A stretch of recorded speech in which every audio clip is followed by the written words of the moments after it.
Welcome back to the Dean Obeidallah Show. Joining us now, our first guest on AI Week, Rumman Chowdhury. She's a PhD, a globally recognized expert and pioneer in responsible artificial intelligence governance and algorithmic accountability, the co-founder of Humane Intelligence, and really spearheaded and in demand to talk about this issue. I've seen her in news stories and quoted and on cable news. So I'm so happy you could be our first guest in AI Week to make us all smarter on this before we are all replaced by AI. No, that's not right. I'm sorry.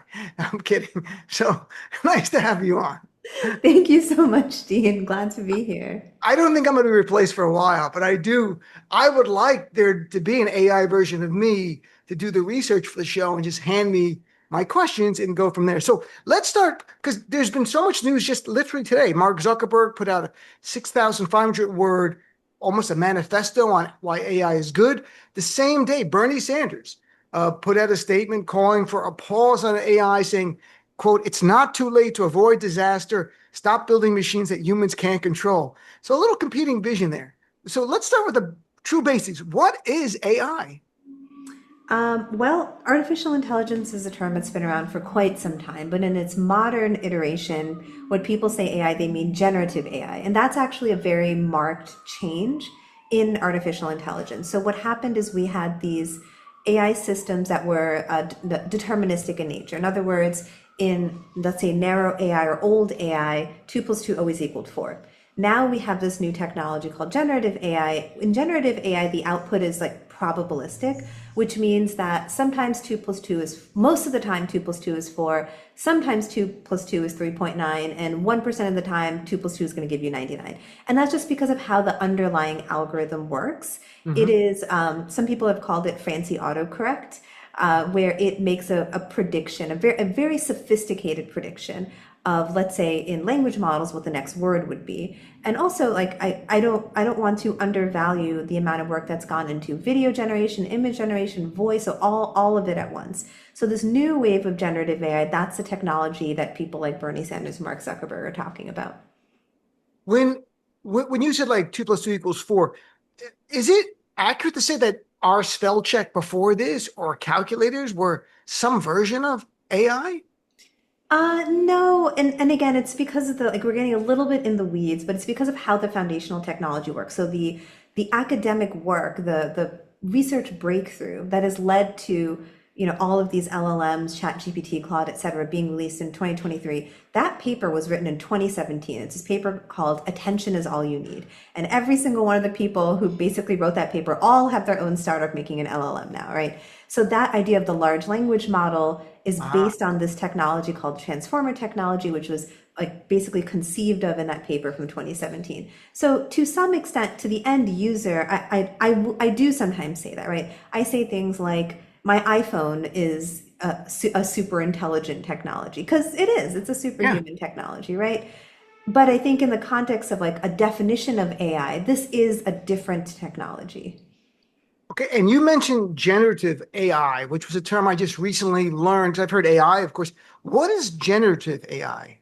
So that essentially means that the content, the output is generated, it's created. I know you're never supposed to use the word in the definition, but it is created Mhm. based on the input that you have given and how that input maps to a concept space versus, let's say, being really good at retrieving data from a database, right? So a lot of AI, even very fancy, quote, predictive modeling, was statistics under the hood. It was statistics. So if you think of, for example, in 1997, I want to say, or 98, Deep Blue defeated Gary Kasparov at chess, right? And that was like a Yeah, I remember very that. big watershed moment.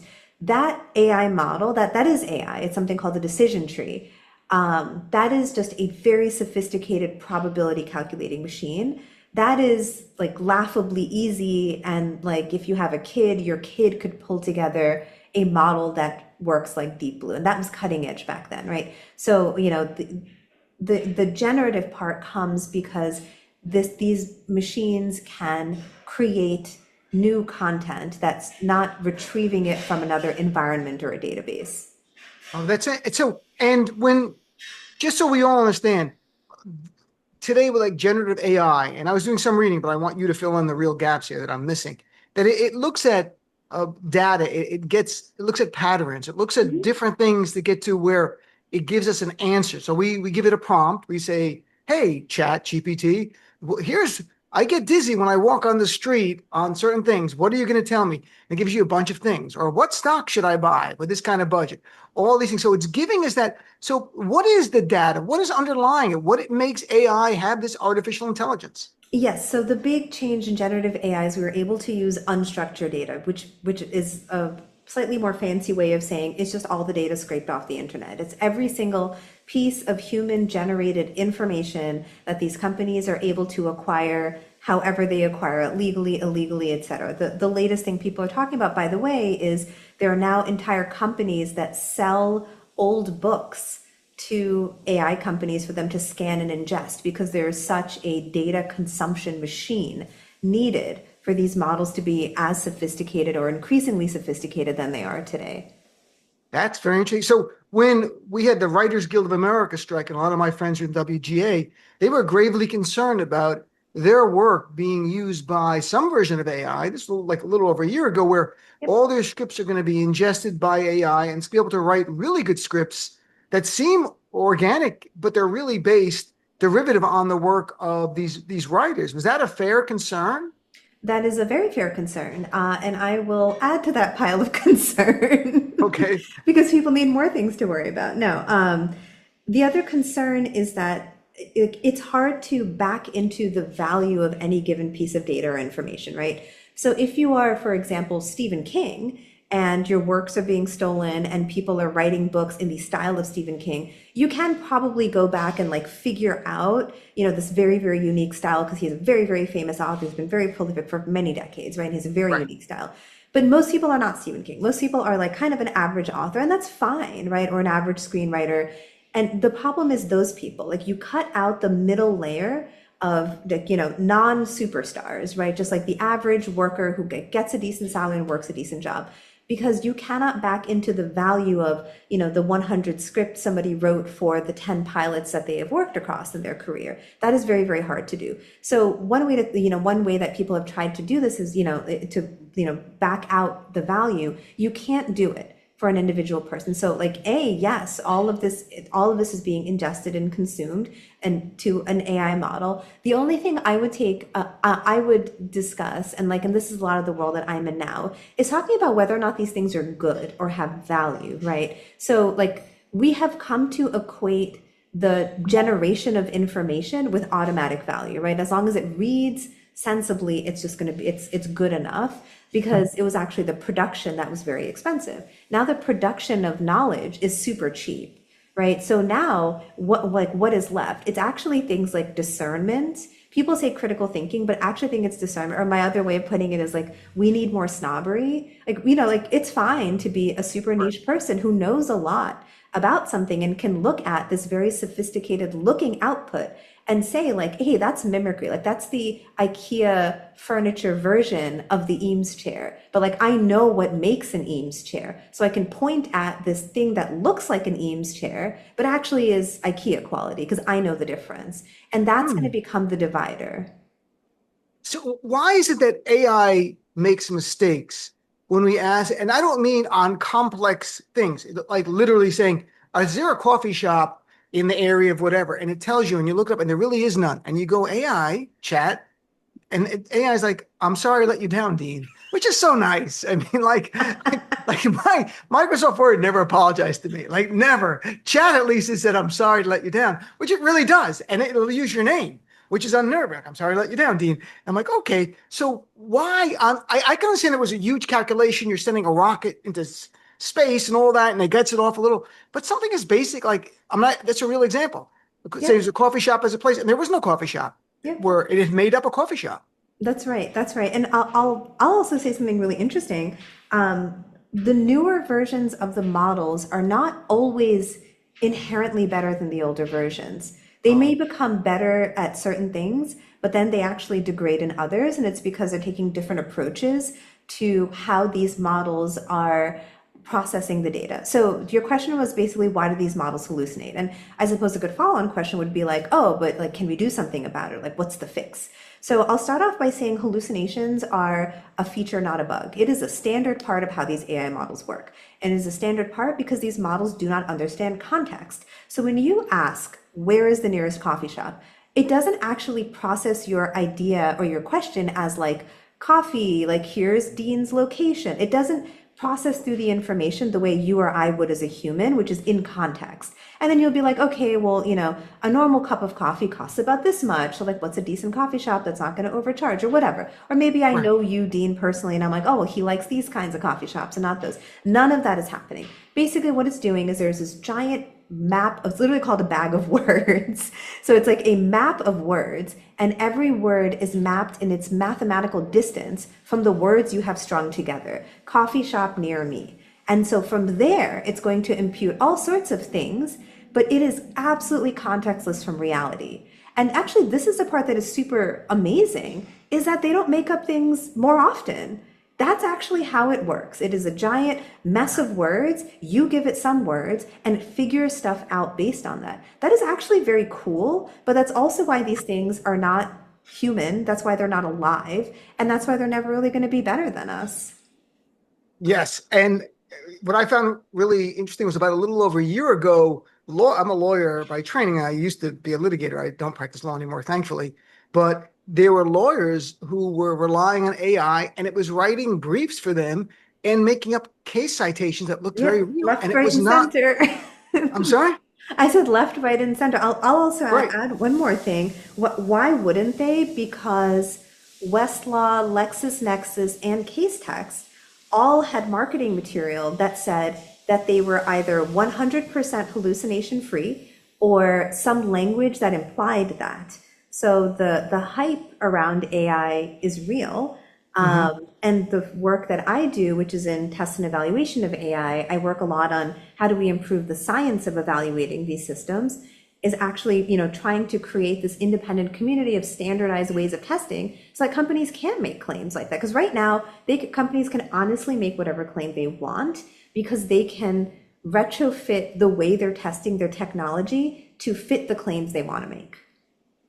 That's very interesting. See, I think some of these people weren't even using Westlaw or Nexus. They were literally going to Chat or Gemini and saying, write it, because it wasn't like they went to the judge and said, look, Westlaw, because everyone, when I was a lawyer, we had Westlaw, we had Nexus, Lexis. If they gave you a citation there, I think a judge would be like, okay, that's strange because we can usually rely on it. They Yep. just went. So you mentioned generative AI and also agentic AI. What is the difference? Because this, I've just recently learned what agentic meant. I know what it meant intellectually, but I didn't know there was a word for it. Yep. What is agentic AI? Easiest way to understand it, it's three AIs in a trench coat. That's pretty much what an agentic AI is. Three AIs in a trench coat. I So mean, why please explain 3, so we 7, understand. 14? 3 is just a really nice number to use when you're being funny. So it's literally, I call it, well, if I'm talking to a more technical audience, I say it's 3 APIs in a trench coat, which is a better way of explaining what it is. But Right. basically, agentic AI is just, AI models that interact with other AI models, and then they can quote unquote take action. So there's a lot of humanistic words that are used in AI. What do I mean by take action? Like it can write to a database. It can, send an order. So anything that has an API, which means a way of connecting with it on any sort of a digitized system like the internet, it can take action. So it can read and write to various databases. So you are, giving the, so an LLM is like a call and response system. So when you, Dean, were like, give me a coffee shop near me, it's like, yep, here's a coffee shop near you. With an agent, you can say, order a coffee for me, right? And then this agent will go and maybe it'll ask you some questions about what coffee you want, or you've said what coffee you want. It can go to like, Uber Eats, order this coffee, like log into your account, order this coffee and have it sent to you. So it's like it's chaining together different possibilities, which is like super cool, by the way. My hot take is I actually didn't use LLMs a lot because the human factor was always a limiting factor. Like no matter what the information was, nothing was happening with it unless I did something. But with agents, like I use agents for lots of things, like designing websites, right? Because it can do stuff like talk to all these different technologies. It can read your image files from you can give it like a Google Drive and say, here's all of my headshots, like make me a new website or whatever, right? And it'll do all of it for you. And it actually does really interesting and sophisticated things. Again, these things aren't alive. It's just like a really cool technology that I like playing with. No, I understand. And from what I was reading, I mean, generative AI is what many people are used to. You give a Yeah. prompt to AI and you say, please answer this question, or what medicine should I take? Well, a generative AI, from what I read, is more like a digital employee. It doesn't need human supervision for every step.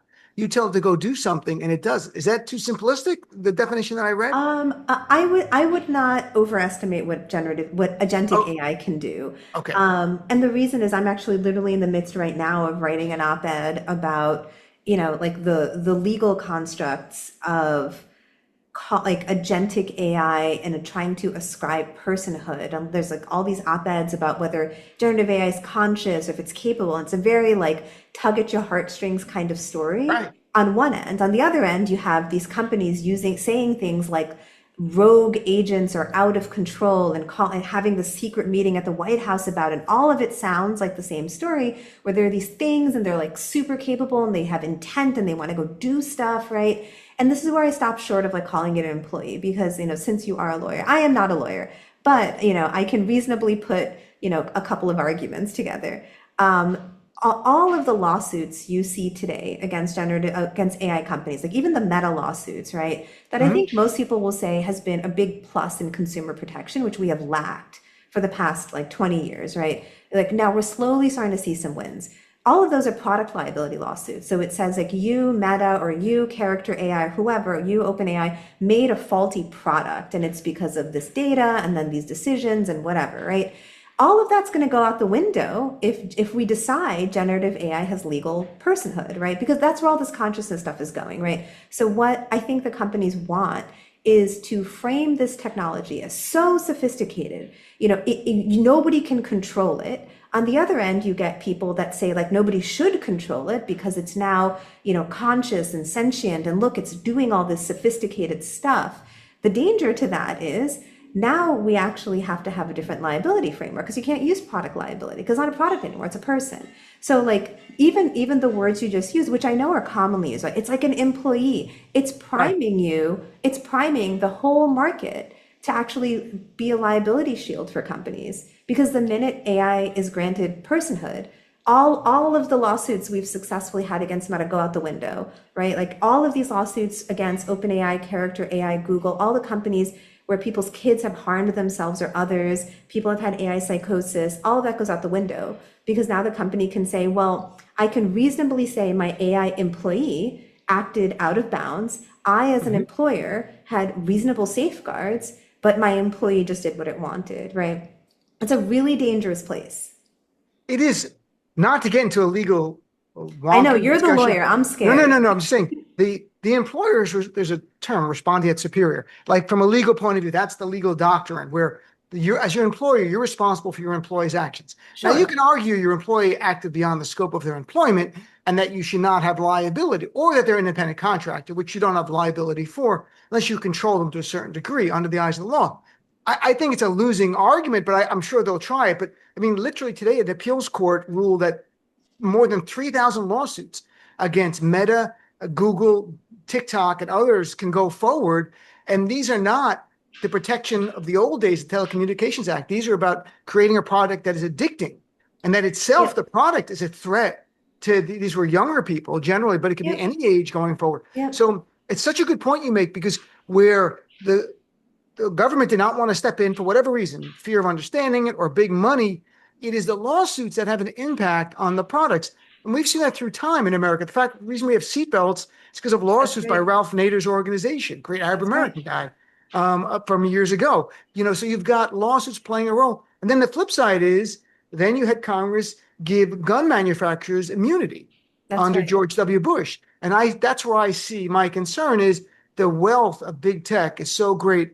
You can see Yep. Congress not just preempting the field so states can't enact legislation, but literally giving them immunity. And that's my Right. grave concern because the power of money in politics is Yeah, I mean, to your suffocating. point, for example, California already has a law in the books that basically says tech companies cannot argue that their tools have autonomously acted. You cannot make that argument in court.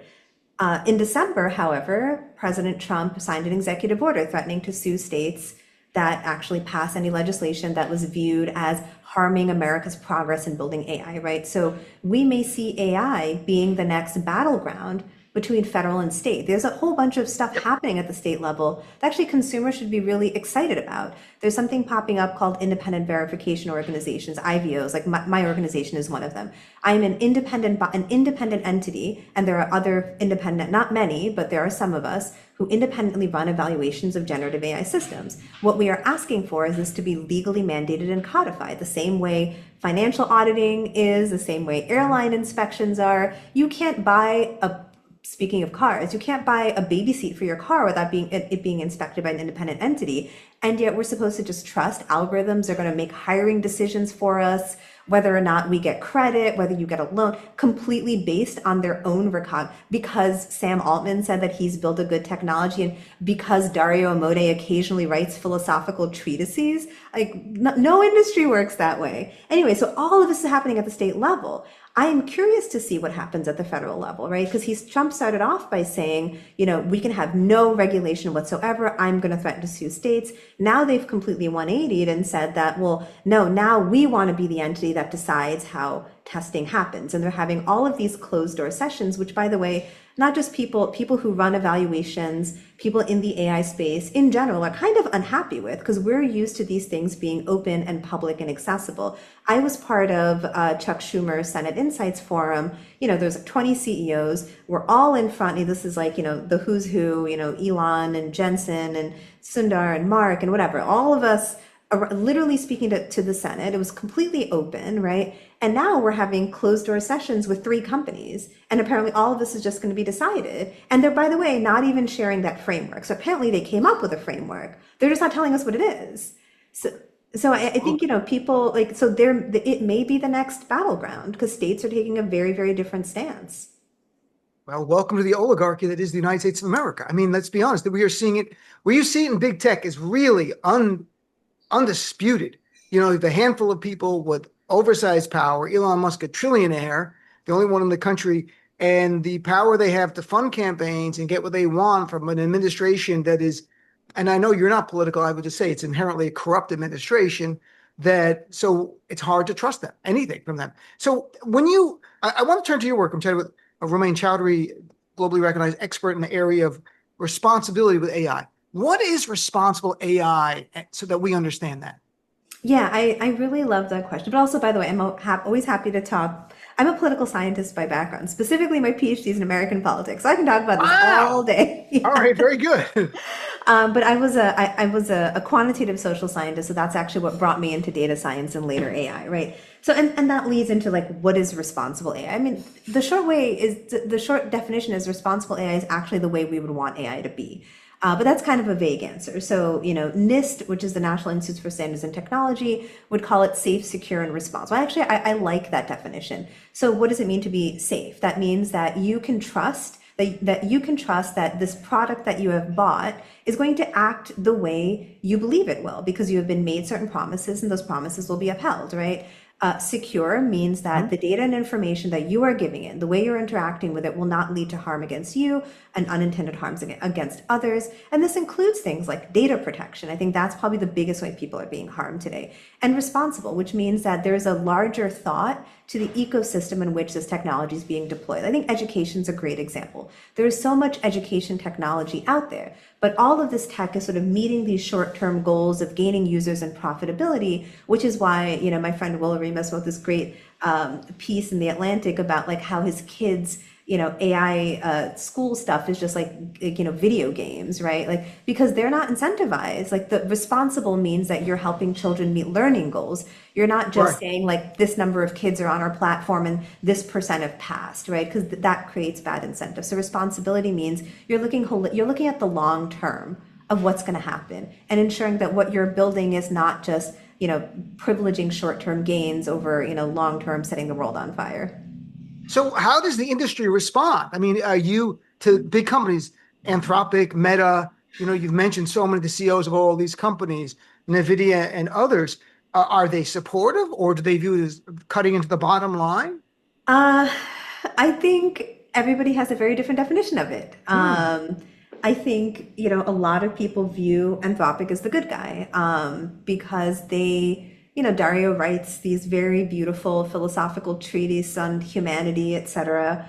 Right. I think that there's been a shift of the narrative of what responsibility should mean as responsibility to quote unquote humanity. This is some of like Bernie Sanders's rhetoric on destruction, and there's this very like it's a this movement called existential risk, and it all talks about whether AI is like some percent chance, and it's by the way completely fabricated chance that AI is going to kill us all, right? And I, It's you know, not. It's well, not. I think it's deeper than that, actually. I Okay. think you should always be wary of populist movements that laud the greater good over individualized benefits, especially if they're going to step on minority subgroups to get there, right? Where else have we heard, you know, benefiting the people? Or the other way I put it is these are people who love humanity but hate humans, right? Like what a noble goal to protect humanity, right? To preserve the future. And who are you to get in the way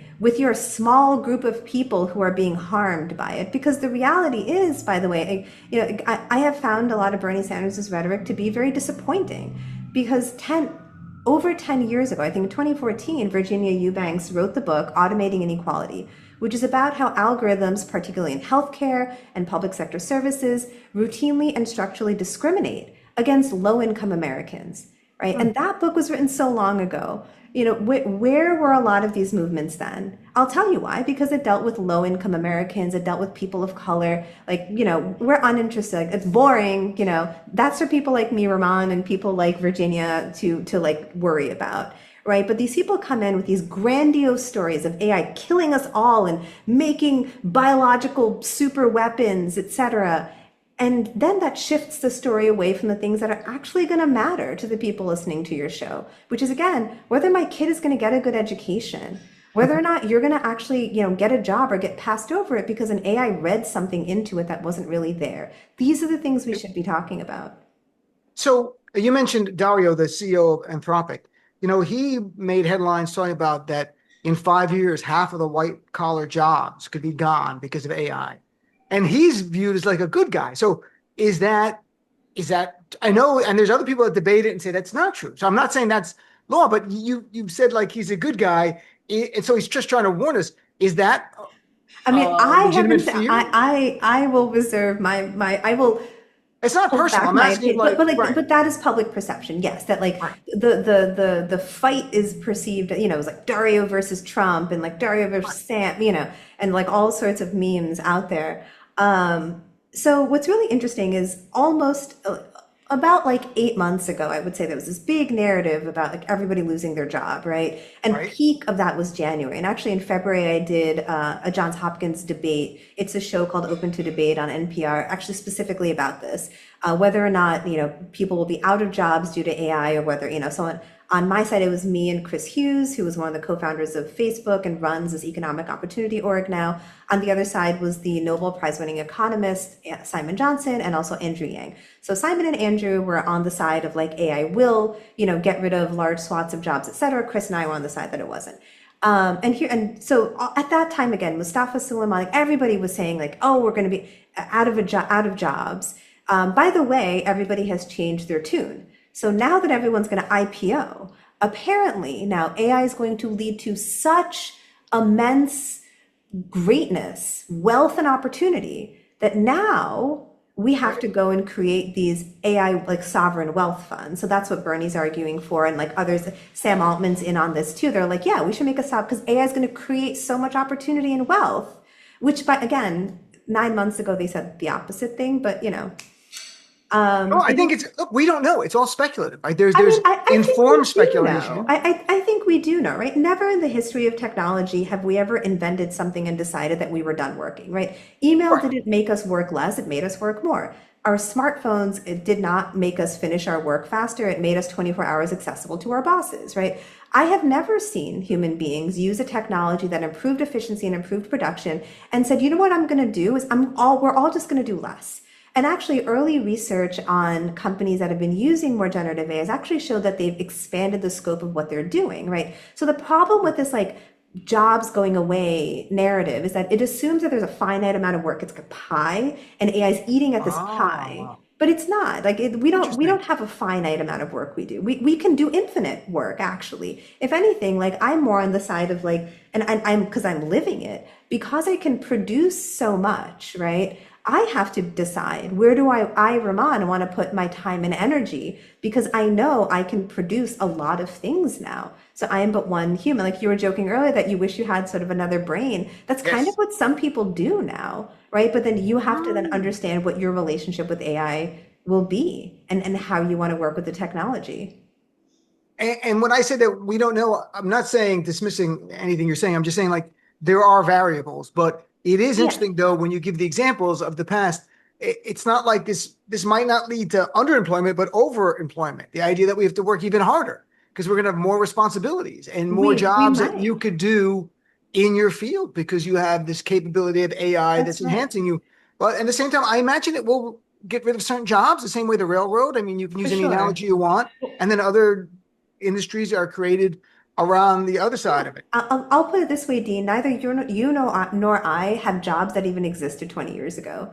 Like you would not have been able Well, to radio's be. been around a long Well, time radio since has been around a Marconi, long time, but but like, but the way you have shifted your career from being a sure, lawyer to doing this work, yeah. the way you're able to monetize and reach audiences has been enabled by technology in a way that was not possible before. Like, and my job literally didn't exist before, so. It is satellite radio. You're right because this is Yeah, SiriusXM is it's not the old time where Marconi and they came up with an right, idea of a right. radio and everyone got the But even wave. if you think of like all the channels you use to get a new audience, like you might use YouTube, Right, you're exactly. using Very all much. these technology platforms that have improved accessibility to the average person. You don't have to go through, it's actually more like before you would have to go through some sort of syndicate network and then it would have, there's all these like big companies in the way. And now it's a little bit more decentralized. I'm oversimplifying like, N- the democratization of it. Like I worked at Twitter, like I'm not going to pretend like, there are no big companies, but it's just different, right? Like your reach is the way you right. do these things is very, very different now.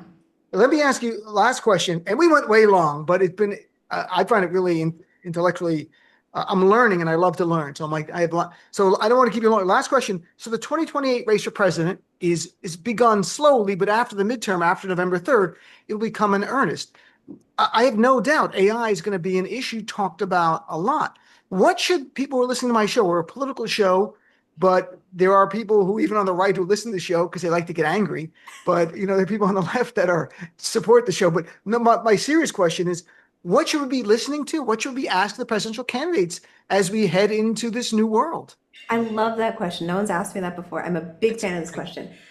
Any question about AI should be grounded in the real world issues that are plaguing Americans today. If you want to talk about data centers, talk about climate, talk about jobs. If you want to talk about AI, talk about discrimination, talk about workforce automation, talk about things like AI being used in a unevaluated format, right? So any question about AI should not be about some sort of fantastical living creature. It should be about everyday problems that you all are facing that AI you. can either make better or worse. And ask these candidates how they are thinking about the intersection of AI in education, finance, healthcare, and how they're going to use it to make their lives better.